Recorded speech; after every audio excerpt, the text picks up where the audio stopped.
Welcome to செல்வி சமையல். இன்றைக்கி செல்வி சமையலில் நம்ம ஒரு சூப்பரான நார்ச்சத்து மிகுந்த பாசிப்பருப்பு வாழைத்தண்டு கூட்டு எப்படி வைக்கிறதுன்னு பார்க்க போகிறோங்க. ரொம்ப எம்மியாக டேஸ்ட்டாக.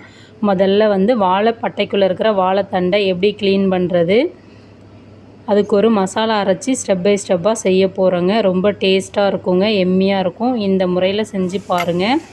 வாங்க இப்போ நம்ம முதல்ல வாழைப்பட்டைக்குள்ளே இருக்கிற அந்த வாழைத்தண்டை எடுக்கலாம்.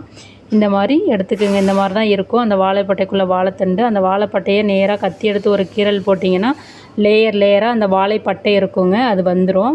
பாருங்கள், நான் இப்போ ஓப்பன் பண்ணுறேன் பார்த்தீங்களா, இதே மாதிரி வரும்.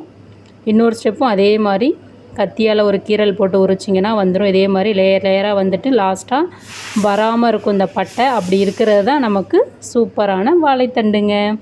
இப்போ நான் இந்த பட்டைக்குள்ளே இருந்த வாழைத்தண்டை ஃபுல்லாக க்ளீன் பண்ணி எடுத்து வச்சுருக்கேன் பாருங்கள். இந்த மாதிரி தான் எனக்கு கிடச்சிது.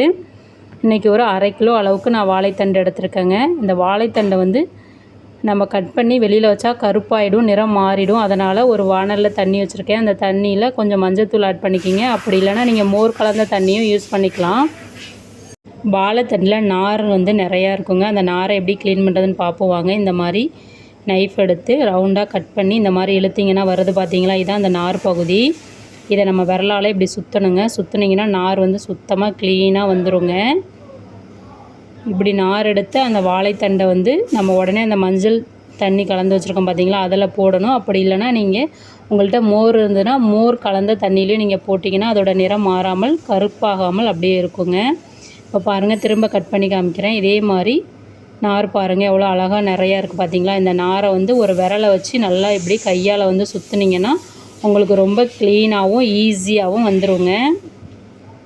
இதே மாதிரி நம்ம வாழைத்தண்டுக்குள்ளே இருக்கிற எல்லா வாழை நாரையும் நல்லா இந்த மாதிரி எடுத்துக்கணுங்க. க்ளீன் பண்ணி எடுத்துகிட்டு உடனே தண்ணிக்குள்ளே போடணும். இப்போ நான் வாழை நாரை வாழைத்தண்டில் இருந்த அந்த நார் எடுத்து வச்சுருக்கேன் பாருங்கள். இந்த மாதிரி எனக்கு கிடச்சிதுங்க. இப்போ நம்ம அந்த மஞ்சள் நீர் கலந்த தண்ணியில் போட்டு வச்சுருக்க வாழைத்தண்டை நம்ம இந்த மாதிரி சின்ன சின்ன க்யூப்ஸாக கட் பண்ணிக்கலாங்க.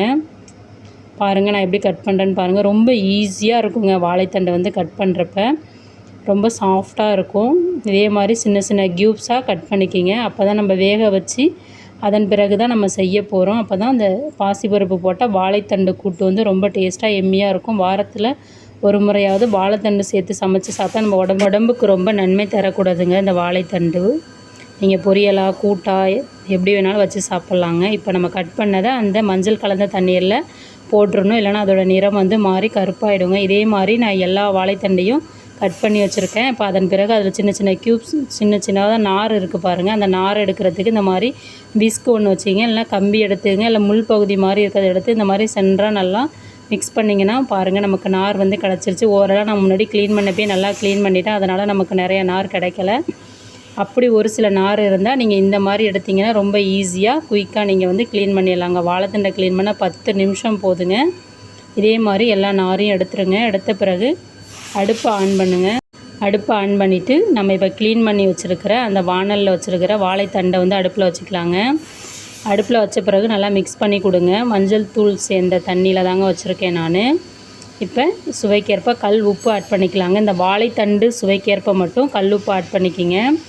ஆட் பண்ணி நல்லா மிக்ஸ் பண்ணுங்கள். மிக்ஸ் பண்ணிவிட்டு அடுப்பை சிம்மில் வச்சு ஒரு 10 நிமிஷம் நல்லா வேக வைங்க. ஒரு 3/4 பதம் வெந்தால் போதுங்க. ரொம்ப அதிகமாக குக் ஆகணும்னு அவசியம் இல்லை. நம்ம சாப்பிட்றப்ப அப்படியே கடித்து சாப்பிட்டா டேஸ்ட்டாக இருக்கும். அந்த மாதிரி இருக்கணும். இப்போ நான் உங்களுக்கு உடச்சி காமிக்கிறேன் பாருங்கள். இப்படி உடச்சா நல்லா 2ஆக உடையணும். மாவு மாதிரி நைஸாக உடையக்கூடாதுங்க. இப்போ இதை நம்ம ஒரு பிளேட்டுக்கு ஃபில்ட்ரு பண்ணி எடுத்துக்கலாம். தண்ணி சூடாக இருக்கிறதுனால நான் டைரெக்டாக வானலில் இருந்து ஃபில்ட்ரு பண்ணல. நீங்கள் தனியாக வாஷ் பேஷனில் எடுத்து கூட ஃபில்ட்ரு பண்ணிக்கலாம். தண்ணியை வடிச்சிட்டு இதே மாதிரி ஒரு பிளேட்டுக்கு ட்ரான்ஸ்ஃபர் பண்ணிவிடுங்க. எனக்கு இது ஒரு 1/2 கிலோ அளவுக்கு கிடச்சிதுங்க. இப்போ வாங்க, இதுக்கு ஒரு மசாலா அரைக்கணும். தேங்காய், ஜீரகம், பச்சை மிளகாய் சேர்த்து அதுக்கு மிக்ஸி சார் எடுத்து அந்த மிக்ஸி சாரில் ஒரு 4 ஸ்பூன் தேங்காய் ஆட் பண்ணிக்கிங்க. 1 டீஸ்பூன் ஜீரகம், சின்ன ஜீரகம் ஆட் பண்ணிக்கிங்க. 5 பச்சை மிளகாய் ஆட் பண்ணுங்கள். பச்சை மிளகாய் ஆட் பண்ணிவிட்டு சிறிதளவு தண்ணி ஊற்றி நல்லா குறப்பாக எடுத்து வச்சுக்கிங்க. இதே மாதிரி எடுத்து வச்சுட்டு இப்போ வாங்க வாழைத்தண்டு கூட்டு செய்ய என்னென்ன பொருட்கள் தேவைன்னு பார்க்கலாம். நான் 1/2 கிலோ வாழைத்தண்டு வேக வச்சு எடுத்து வச்சுருக்கிறேன். பாசிப்பருப்பு 50 கிராம் வேக வச்சு எடுத்து வச்சுருக்கேன். தேங்காய் விழுத அரைச்சதுங்க.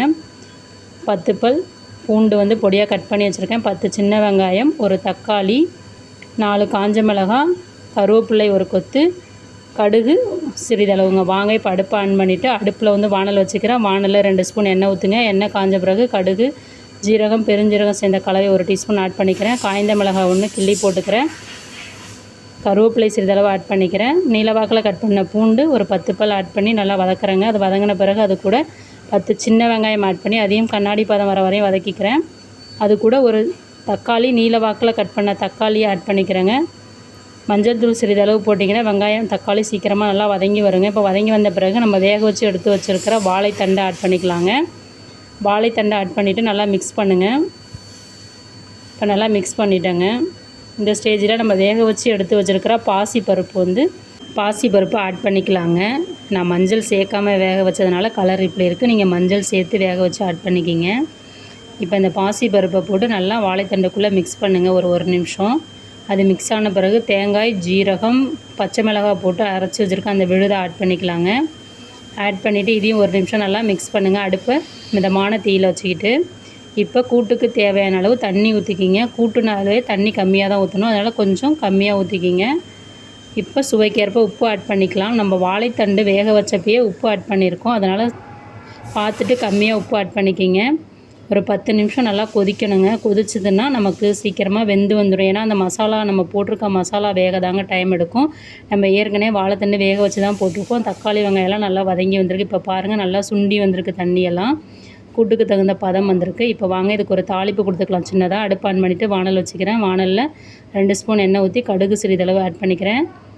ஒரு காஞ்ச மிளகாய் ஆட் பண்ணிக்கிறேன். ஒரு கொத்து கருவேப்பிலை ஆட் பண்ணுறேங்க. அதை நல்லா பொரிய விடுங்க. பொரிஞ்ச பிறகு அது கூட ஒரு 3 சின்ன வெங்காயம் பொடியாக கட் பண்ணதை ஆட் பண்ணிக்கலாங்க. ஆட் பண்ணிவிட்டு ப்ரௌன் கலர் ஆகிற வரையும் இந்த வெங்காயம் வதங்கட்டும். வதங்கின பிறகு இந்த தாளிப்பு எடுத்து நம்ம இப்போ இந்த வாழைத்தண்டு கூட்டில் வந்து ஆட் பண்ணிக்கலாங்க. ஆட் பண்ணோன்னா நமக்கு சூப்பரான சுவையான வாழைத்தண்டு கூட்டு வந்து ரொம்ப எம்மியாகவும் டேஸ்ட்டாகவும் உடம்புக்கு ஹெல்த்தியான வாழைத்தண்டு கூட்டு வந்து தயாராகிடுச்சிங்க. நான் செஞ்சு சாப்பிட்டு பார்த்தேன், சூப்பராக இருந்தது. நீங்கள் செஞ்சு சாப்பிட்டு பார்த்துட்டு எப்படி இருந்ததுன்னு சொல்லுங்கள். நம்ம சேனலை லைக் பண்ணுங்கள், ஷேர் பண்ணுங்கள், சப்ஸ்கிரைப் பண்ணுங்கள், கமெண்ட் பண்ணுங்கள். Thank you very much.